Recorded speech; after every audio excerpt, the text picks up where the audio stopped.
Welcome, Amanda here with Crafting with Amanda, and today I am doing another heritage layout, and this is going to be the left side of a companion page that I'm going to put together as well, and that'll come out on Sunday, May 1st. So I love the In Full Bloom paper kit. Flat out, it's amazing.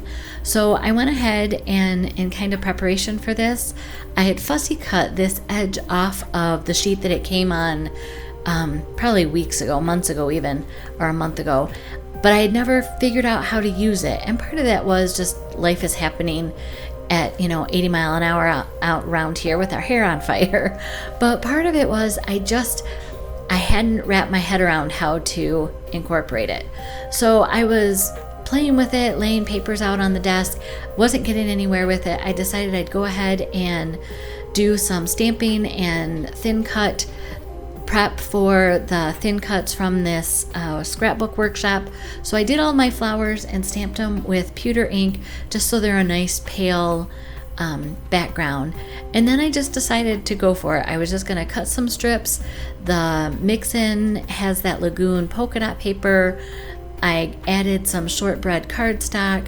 The zip strip from the top of a page had the butterflies on it, and I just thought I'd play with it and see what I could do. And then as I was laying it out and with the photos matted, I needed as much room as I could get on that left hand side of the page, so I'm going ahead and cutting off as close as I can the edge of the paper there. So now I can just bump it over just a little bit, and that's really all I needed, was just that extra little bit. So gonna glue this down, and I glue just the top down, and that'll allow me to slide the other horizontal stripes in underneath it, because I didn't want them to be too high. There's kind of a pocket watch there, and then there's a space between the leaf and the edge of the base page, and I wanted to still have that space. So I just thought if I tack down the top, then I could slide this piece up into the right place and then go ahead and add tape along the bottom edge. And I forgot to add the butterfly zip strip, so I'm going to go ahead and get that placed in there. And I really liked this butterfly zip strip at the bottom because it kind of was a soft transition between the stripes and the boldness of the patterns and the horizontal stripes, and it just kind of feathered it into that white background. So I'm going to trim off the extra pieces along the edge here, and then we get to just have some fun and embellish a little bit. So I have added my photos, and these are photos of my mom and her sister. I have no dates on them. I have no information. I just know that it's my mom and her sister.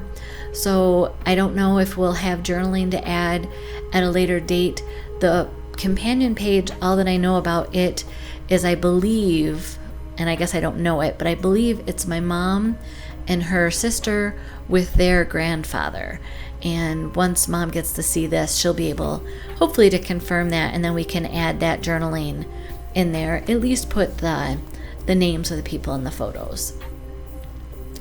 And as I have been doing throughout this whole Heritage Album theme that I started back in March for 30 days of sketches, I am using either the charcoal gray lace scallop border or the leaves that I thin cut again out of that charcoal gray.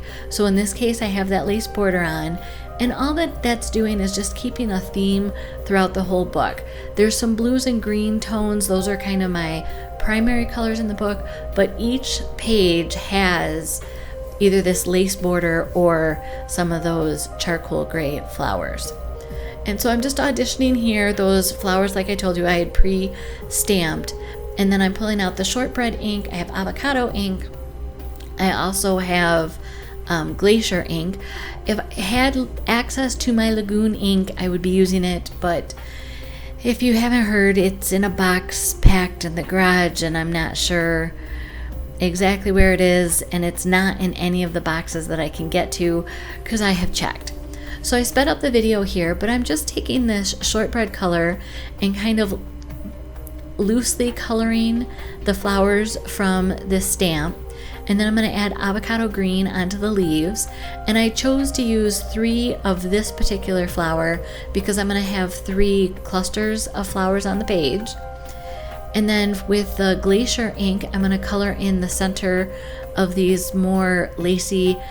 To me, they look like an open peony, but in the color, it's not a peony. So I've colored all those in, and then I'm just going to kind of audition how I want to put these on. The green, the avocado green sprigs that are cut up here in the upper left are leftovers from the cards that I did for Tuesday's video, and then it's from the sprigs and sentiments thin cut set. So I had cut those out and stamped those using my Misty for the card workshop, and there's just extras on my desk, and of course the color is perfect for this paper, so why not use them? And then I just like to give my embellishments, especially my paper embellishments, whether they're flowers or leaves, a little bit of texture or, I don't know, some interest. So I fold them, or I'll run the bone folder across it like you would a scissors to roll a ribbon, just like this, and just to kind of give them a little bit of texture and interest. And I don't really have a plan at this point. I'm just kind of using the leaves that are over there and giving them some crinkling them up, and I'm just gonna kind of place them in, audition them underneath, trying to highlight the flowers that are already on the papers without overpowering them, if that makes any sense. And because of the photos being black and white, I try to not get too jumbled with my embellishments. I try to have them focus your image onto those photos. And I think the Lagoon cardstock, or the Lagoon paper from the mix-ins with the polka dot, it has that vibrancy that just draws your eye right to those photos. So here we're just laying these down.